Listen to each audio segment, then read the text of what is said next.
We bless God for this day, the opportunities that He has given us to have this service online.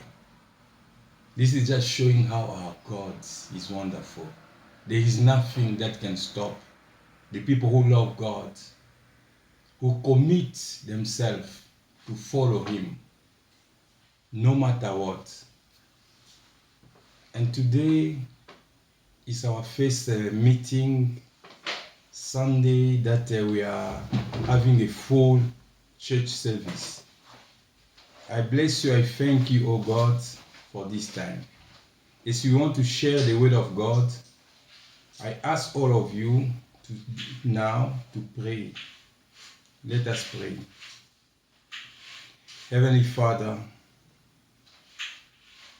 the Almighty God, the creator of heavens and earth and everything in it, we bless you, we thank you for this time that we have together to share the word of God. Holy Spirit, without you, we can do nothing. I pray, oh God, may you release your anointing for me to be a tool that you prepare me to be, and for the people who are listening to touch their heart, to open their mind, so that they may receive the words, the message that you prepare for them in this day. We bless you, we thank you in the name of Jesus. Thank God. We want to share the word of God in this Sunday, the second Sunday of lockdown here in South Africa. Yes, the appearance of COVID-19 have shaken the world. Nothing is no more the way it was before. We see all over the world at the same time, there are confinement, lockdown, shutdown. But we, the people of God, we are different. We cannot be behaving like all the world. And seeing this virus, this pandemic in the world, we need to understand, to read the message beyond the virus. As we saw, we shared about it last week, Friday. This must not surprise us. In the contrary, we must understand and see that the word of God is truth. Everything God promised will be fulfilled. It's so accurate. As we read last Friday in Matthew 24:7, Jesus warned us before his second coming, there will be war, famine, pestilence, meaning diseases that people cannot find a cure, that will be spread all over the world. When we see that, we must read, understand the signs of time, knowing that his coming is very soon, and be prepared. We bless God, we thank him for that. There is something I want to talk about. It's the message of the topic of our message today is unshakable faith. When we go to Matthew 24:7, our normal scripture that we have been reading all this time. There it says, nation will go to war against nations and kingdom against kingdom. There will be famines and pestilences, that means pandemics, earthquake and so on. And if you go to verse 12, there it says, sin will be rampant everywhere, and the love of many will grow cold. In verse 10 it says, and many will turn away from me and betray and hate each other. Many people in this time before the second coming of Jesus, will turn away from Jesus. Jesus promised us. We can see that even in the church, in the body of Christ. Many people, they were on fire. Nowadays, when you look at them, they grow cold, they go astray, they are no more serving God, or they are serving God in such a way that God cannot be pleased. And what should we do, we as a Christian in this time? How must be our behavior? Let's go. Jesus gave us the guideline in the same chapter 24, Matthew 24. Let's read verse 42. It says, so you too must keep watch. You don't know what the day your Lord is coming. Keep watch and not permit his house to be broken into. You must also be ready all the time, for the Son of Man will come when least expected. So when these things are happening, we understand that the coming of Lord Jesus Christ is near. It's ready. And anytime he can come back. He said we must be watchful. We must be ready. What the meaning of that? Be watchful and be ready. You see, he warned us. He said that the sin in the world will get more and more. And the love of people, even the love of the people of God, will grow cold. People will be loveless, if I can say that. And there is a question Jesus asked us in Luke 18:8. There he says, when the Son of Man returns, how many will he find on the earth who have faith? That means when he come back in second coming, will people still be in faith? This is a question asked to you who are listening, watching. When Jesus comes, are you still be a believer? In your heart, I mean. Convinced and fully establishing the faith of God. This is very important. We need to keep faith. This is vital. And Jesus is warning us, when I come back, will I find you still believing? Will I find you still in faith? Why? It's so important to keep faith. We must not forget, we are saved by faith. It's our faith that makes us to be saved. When we believe the message of our Lord Jesus Christ, we receive him by faith as our Lord and Savior. It's how we are saved. And all the promises of God, we receive them by faith. No other way. And the Bible also tells us our victory, the victory that we can overcome the world with, it's our faith. When we say the world, we see the sins in the world, the habits of the world, the pride in the world. For us to overcome it is by our faith. That's why the Bible says in Hebrews 11:6, without faith, it's impossible to please God. Because for us to become the children of God, it's by faith when we receive Jesus Christ as our Lord and Savior. For us to take hold of the promises of God, it's by faith and obeying God. For us to live a godly life, it's by faith. And we are one.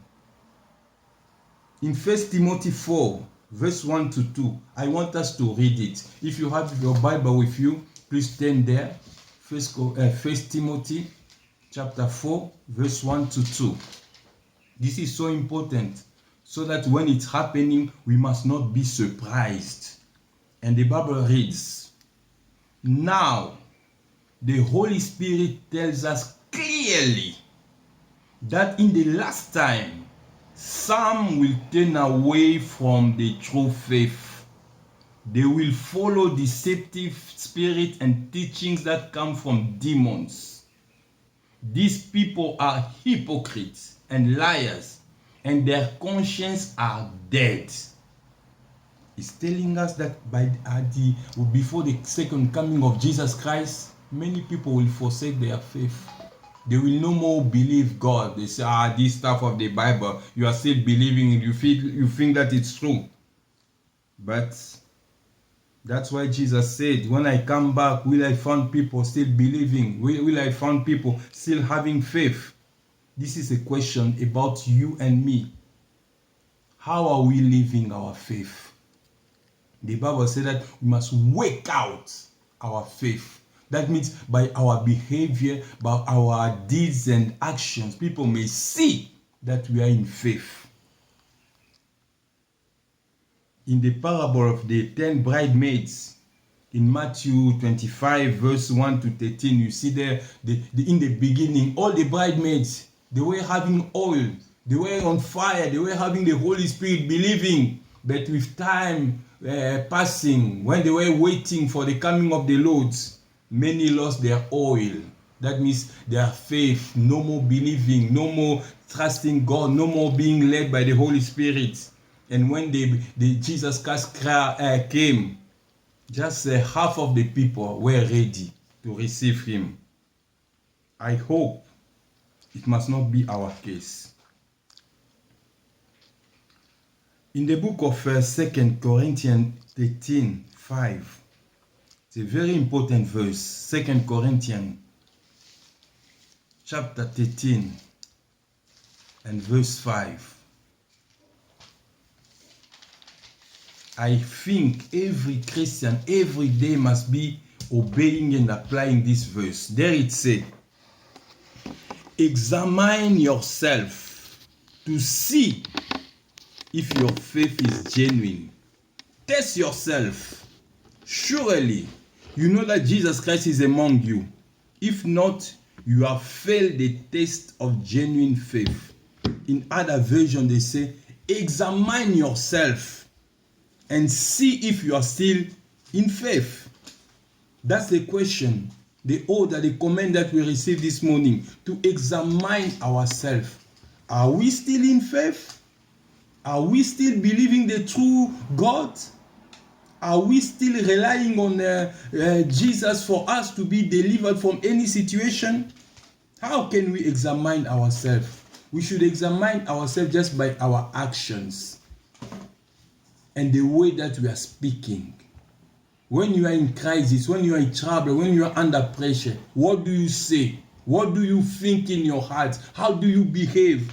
Is your behavior different from the behavior of the unbelievers, the hidden? Ask yourself.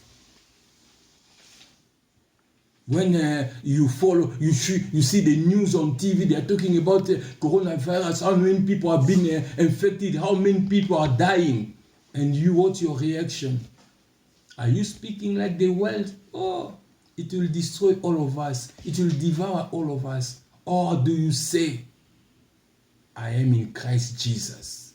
Jesus conquered coronavirus. And my faith also conquered coronavirus. I won't be shaken by this pandemic.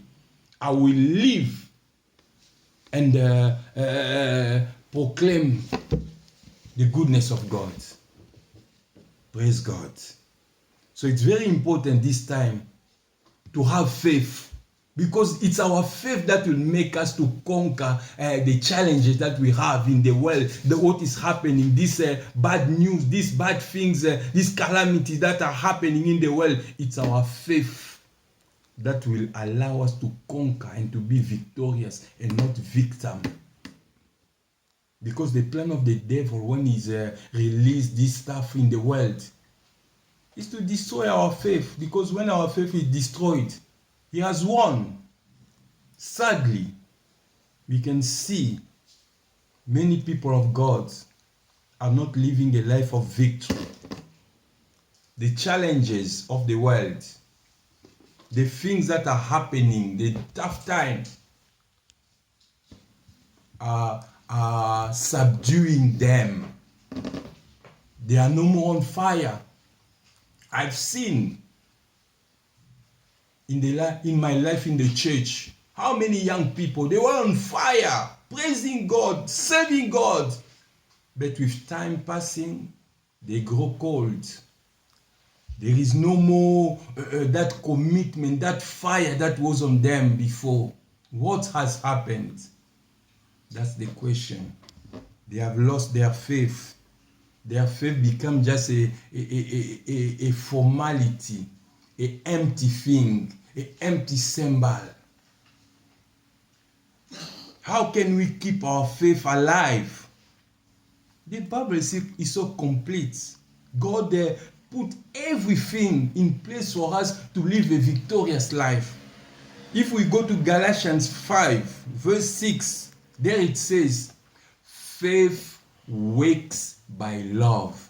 In other versions, they say, faith is established by love.